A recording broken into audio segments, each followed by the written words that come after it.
Item ಯಾವುದೇ ಇರಲಿ try ಮಾಡಿ ಆಚಿ ಚಿಕನ್ ಮಸಾಲಾ. ಸಿಎಂ ಸಿದ್ದರಾಮಯ್ಯನವ್ರಿಗೆ ಯಾಕೋ ಟೈಮೇ ಸರಿ ಇಲ್ಲ ಅಂತ ಅನ್ಸುತ್ತೆ. ಅಧಿಕಾರಕ್ಕೆ ಬಂದಾಗಿಂದ ಒಂದಲ್ಲ ಒಂದು ರೀತಿಯ ಸಮಸ್ಯೆಗಳು ಸರ್ಕಾರಕ್ಕೆ ಮಗ್ಗಲ ಮುಳ್ಳಾಗ್ತಾನೆ ಇದೆ. ಈಗ ಒಳ ಮೀಸಲಾತಿಯ ವಿಚಾರ ಸರ್ಕಾರಕ್ಕೆ ಬಿಸಿ ತುಪ್ಪ ಆಗ್ತಾ ಇದೆ. ಉಗುಳಕ್ಕೂ ಆಗ್ತಾ ಇಲ್ಲ, ನುಂಗಕ್ಕೂ ಆಗ್ತಾ ಇಲ್ಲ. ಸಿದ್ದರಾಮಯ್ಯ ಸರ್ಕಾರಕ್ಕೆ ಒಳ ಮೀಸಲಾತಿಯ ಬಿಸಿ ತುಪ್ಪ. ಸರ್ಕಾರದ ಒಳ ಮೀಸಲಾತಿ ಹೊಸ ಸೂತ್ರಕ್ಕೆ ಕೇಸರಿ ಪಡೆ ಕೆಂಡ ಕಾರ್ತಾ ಇದೆ. ಇದು ಎಸ್ಕೇಪ್ ಫಾರ್ಮುಲಾ ಅಂತ ವಿಪಕ್ಷ ನಾಯಕ ಆರ್ ಅಶೋಕ್ ಆಕ್ರೋಶ ಹೊರಹಾಕಿದ್ದಾರೆ.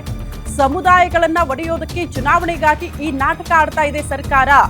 ಸರ್ಕಾರದ ವಿರುದ್ಧ ವಿಪಕ್ಷ ನಾಯಕ ಈ ರೀತಿ ವಾಗ್ದಾಳಿ ನಡೆಸಿದ್ದಾರೆ. 17% ಮೀಸಲಾತಿಯಲ್ಲಿ ಒಳ ಮೀಸಲಾತಿ ಜಾರಿಗೆ ಆಗ್ರಹಿಸಲಾಗ್ತಾ ಇದೆ. ಸರ್ಕಾರದ ವಿರುದ್ಧ ಒಳ ಮೀಸಲಾತಿ ಅಸ್ತ್ರ ಬಳಕೆ ಮಾಡಬೇಕು ಅಂತ ಬಿಜೆಪಿ ಪಡೆ ಸಿದ್ಧ ಆಗ್ತಾ ಇದೆಯಂತೆ. ಸರ್ಕಾರದ ವಿರುದ್ಧ ಹೋರಾಟಕ್ಕೆ ಬಿಜೆಪಿ ಚಿಂತನೆ ನಡೆಸಿದೆ. ಬಟ್ ಎಷ್ಟರ ಮಟ್ಟಿಗೆ ಈ ಹೋರಾಟದಲ್ಲಿ ಬಿಜೆಪಿ ನಾಯಕರು ಯಶಸ್ವಿ ಆಗ್ತಾರೆ ಅನ್ನೋದು ಕೂಡ ಪ್ರಶ್ನೆ ಇದೆ.